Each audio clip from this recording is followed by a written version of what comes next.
अस्सलाम वालेकुम नाज़रीन, सराबरकत आपसे मुखातिब है। हैरान कुन तौर पर नाज़रीन, जॉर्डन में अमेरिकन फौजी मारे गए, लेकिन डोनाल्ड जे ट्रंप अभी तक नहीं बोला है। कई घंटे गुजर चुके हैं, ट्रंप मुंह के ऊपर दें जमा बैठा है, लेकिन ट्रंप की नाज़रीन जुबान नहीं खुल रही, मुंह बंद, खामोशी है। या तो वर्ल्ड कप देखने में या फुटबॉल का फाइनल देखने में बिजी है। बहरहाल नाज़रीन, अभी तक ट्रंप की स्टेटमेंट नहीं आई है। दूसरी जानिब नाज़रीन, ये बातचीत इससे पहले हो रही थी कि बूट्स ऑन ग्राउंड, यानी अमेरिकी सोल्जर्स, अमेरिकी बूट्स ऑन, अमेरिकन फौजी ईरान के अंदर उतरे। लेकिन अब नाज़रीन ये रिवर्स हो गया है सारा मामला। खबरें ये या तज्जिया ये हो रहा है कि शायद ईरान अब ईरानी बूट्स ऑन ग्राउंड होने वाले हैं, यानी कि ईरान अब ईरानी फौज उतरने वाली है। और कहां पर उतरने वाली है ये आपके सामने रखते हैं। लेकिन सबसे पहले नाज़रीन, आज़ाद कश्मीर से नाज़रीन मुख्तलिफ सोर्सेज से टूटी फूटी खबरें आ रही हैं, लेकिन खबरें पॉजिटिव हैं। थोड़ा सा सब्र रखें, थोड़ा सा तहम्मुल रखें, कोई सिचुएशन क्लियर हो, कोई पिक्चर क्लियर हो तो उसके बाद आपके सामने सिचुएशन रिपोर्ट करेंगे। लेकिन बहरहाल नाज़रीन, कुछ ना कुछ पॉजिटिविटी नजर आ रही है। बात नेगोशिएशंस की तरफ, एक पॉलिटिकल सोल्यूशन की तरफ जा रही है। अवाम अपनी जगह पर मौजूद है। लेट्स सी ये सूरत हाल किस तरफ जाती है। लेकिन आने वाले चंद दिनों में आपके सामने जो ही थोड़ी सी क्लैरिटी एस्टेब्लिश होती है तो आपके सामने रिपोर्ट करेंगे।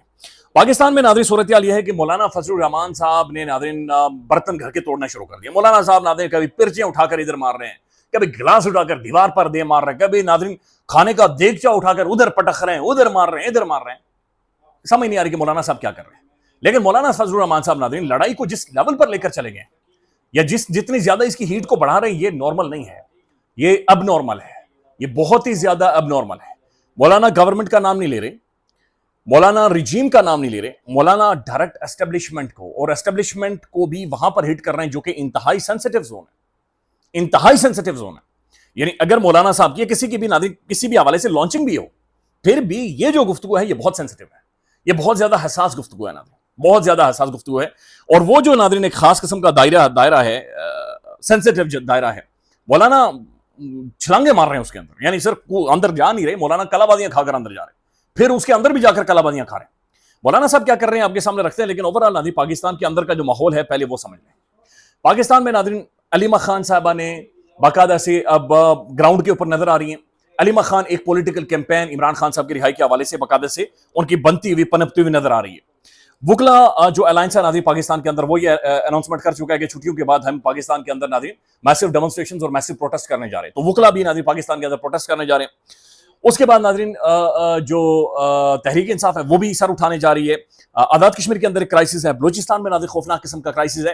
तो ओवरऑल नाज़रीन सारी सिचुएशन को अगर आप देखें तो चीजें ठीक नहीं। अच्छा, फिर ये खबरें भी रिपोर्ट होना शुरू हो गई हैं बीच में कि शायद काबीना की तब्दीली की जाएगी, शायद अहम तरीन वज़रा को या अहम तरीन शख्सियात को नाज़रीन साइडलाइन किया जाएगा। फिर नाज़रीन जो सिक्योरिटी की सूरत हाल है वो भी ठीक नहीं है। भारत पर तोल रहा है। भारत नाज़रीन इस वक्त बिल्कुल आप यूं समझें कि अल्लाह ना करे लेकिन वो सूरत हाल भी किसी भी टाइम अग्रेवेट कर सकती है। तो ओवरऑल पाकिस्तान के अंदर की जो इंटरनल सिचुएशन या एक्सटर्नल जो सूरत हाल बनी हुई है, बॉर्डर्स के बाहर नाज़रीन जंग लगी हुई है, मशरक़ वस्ता का जो कॉन्फ्लिक्ट है, जो लड़ाई है नाज़रीन वो बढ़ती चढ़ी जा रही है, एक्सपेंड कर रही है, सऊदी अरबिया तक पहुंच गई है, पाकिस्तान का स्टेट वहां पर मौजूद है। लिहाजा सिचुएशन पाकिस्तान के इर्द गिर्द, पाकिस्तान के अंदर इंटरनली जो भी माहौल है नाज़रीन, वो माहौल एक गैर मामूली माहौल या फिर एक पॉलिटिकल मूवमेंट का या एक क्राइसिस वाला माहौल पाकिस्तान के इंटरनली बना हुआ है। मौलाना साहब ने नाज़रीन आज वुकला के साथ बातचीत की और गुफ्तगू की है।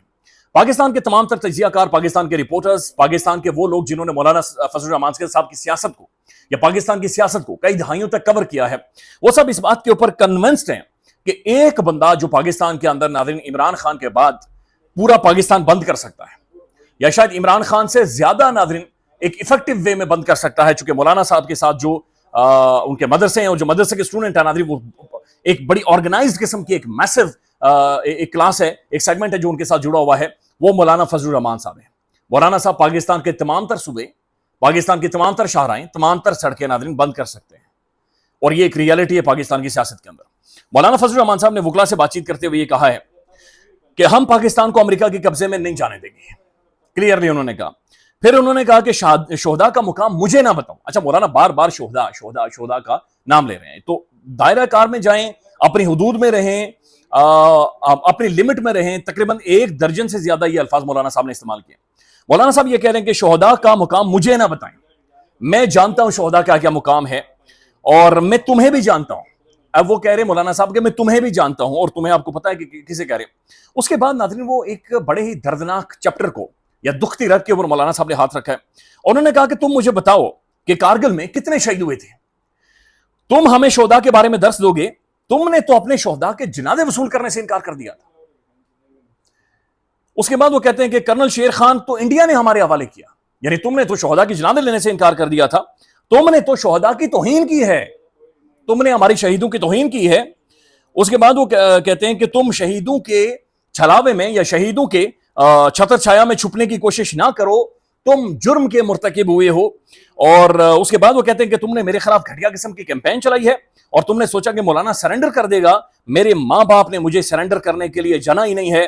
میں اس کے بعد انہوں نے کہا کہ میں یعنی انہوں نے کہا کہ میں ہر لیول تک جانے کے لیے تیار ہوں اور ہم اصول کے اوپر کھڑے ہیں، تمہیں مجھ سے سیکھنے کی ضرورت ہے، میں تمہیں سکھاؤں گا، میں تمہیں سمجھاؤں گا اور تم مجھ سے آ کر تعلیم لو، تم مجھے آ کر نہ سمجھاؤ۔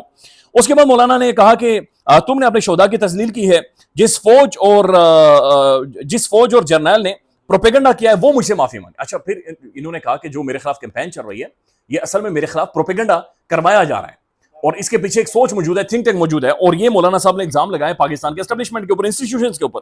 انہوں نے کہا کہ جو جرنیل میرے خلاف پروپیگنڈا کروا رہے وہ مجھ سے آ کر معافی مانگے، تو مجھے نہ کہو کہ میں نے معافی مانگنی ہے۔ مولانا صاحب کہہ رہے کہ تم آؤ اور تم آ کر مجھ سے معافی مانگو۔ اس کے بعد مولانا صاحب نے کہا کہ تم آؤ اور آ کر مجھ سے معافی مانگو، تم نے ہمیشہ میرے خلاف پروپیگنڈے چلائے ہیں، تم نے کہا کہ اس نے ڈیزل کے پرمٹ لیے ہیں، بتاؤ کدھر ہے وہ ریکارڈ، میرے سامنے رکھو اور سب کے سامنے رکھو۔ تم نے میرے اوپر کہا کہ اس نے 80 لاکھ روپے کی لسی پی لی ہے، ریکارڈ کدھر ہے؟ تم لوگ جھوٹ بول رہے ہو، تم نے دھاندلی کر کے پاکستان کے اندر حکومت بنائی ہے، تم جرم کے مرتکب ہوئے ہو، تم نے اپنے آئین اور اپنی حدود کی پامالی کی ہے، تم ہمیں بتاؤ گے کہ گورنمنٹ کیا ہے، سیاست کیا ہوتی ہے، ڈیموکریسی کیا ہوتی ہے، یہ تم ہمیں بتاؤ گے۔ مجھے یہ کہا گیا، مولانا فضل الرحمان صاحب یہ اعتراف کر رہے ہیں کہ مجھے یہ کہا گیا کہ خیبر پختونخوا میں پی ٹی آئی کی حکومت گرا دیتے ہیں، تم آؤ اور حکومت بناؤ۔ میں نے انکار کر دیا کہ تحریک انصاف کی حکومت اس طرح سے گرانے سے میں گورنمنٹ نہیں بناؤں گا۔ تو یہ مولانا صاحب ناظرین کہہ رہے ہیں کہ حالانکہ یہی مولانا صاحب ناظرین انہوں نے خان کی گورنمنٹ گرائی تھی۔ یہ لوٹے، جن لوٹوں کے بارے میں مولانا صاحب نے بات چیت کی کہ میں لوٹوں کے سہارے گورنمنٹ کے کیا خیبر پختونخوا کے اندر نہیں بناؤں گا، یہی لوٹوں کے لیے ناظرین مولانا صاحب نے پوری منڈیاں سجائی تھی باقاعدہ سے۔ آج مولانا صاحب کہتے ہیں کہ لوٹوں کی بساکیوں والی گورنمنٹ کے پی کے میں نہیں لوں گا۔ اچھا، پھر مولانا صاحب نے کہا کہ تم میرے ساتھ یعنی تم ناراض ہو رہے ہو کیونکہ میں نے لشکر بنانے سے انکار کر دیا، یعنی دہشت گردوں کے خلاف لڑنے کے لیے ناظرین وہاں کے لوگوں کا بھی ایک ظاہر الائنس بنانا تھا تاکہ وہ انہیں کنفرنٹ کر سکے، انہیں فیس آف کر سکے۔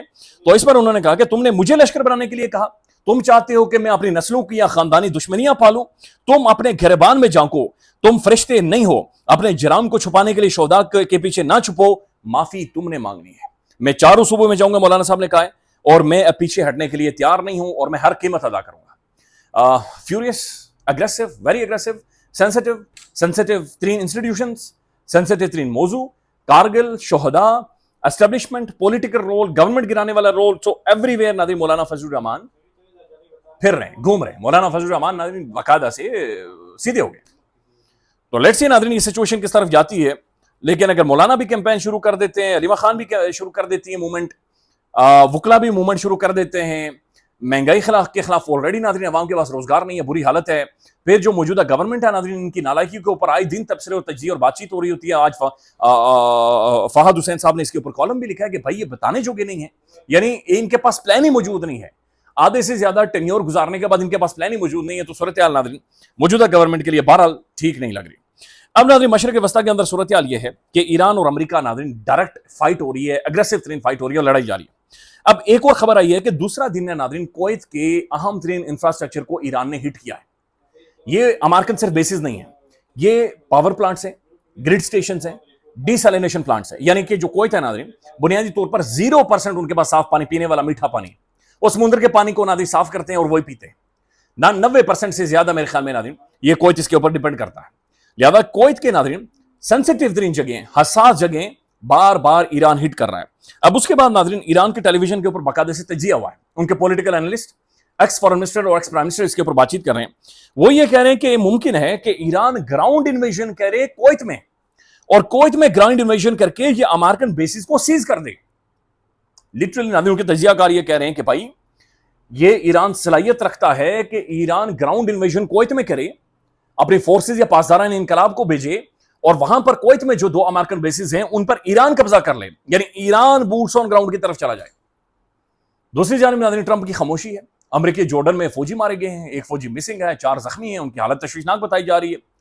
تو تابوت ناظرین امریکہ کی طرف جانا شروع ہو گئے، تو یہ اگریویٹ کر رہی ہے، یہ خوفناک حالت خراب ہو رہی ہے۔ اللہ تعالیٰ کرے ناظرین یہ چیزیں سارٹ آؤٹ ہو۔ پاکستان کبھی بھی ایسی چیزوں کا متحمل اس وقت تو خاص کر ہو ہی نہیں سکتا. خیال رکھیے گا ناظرین. اللہ حافظ.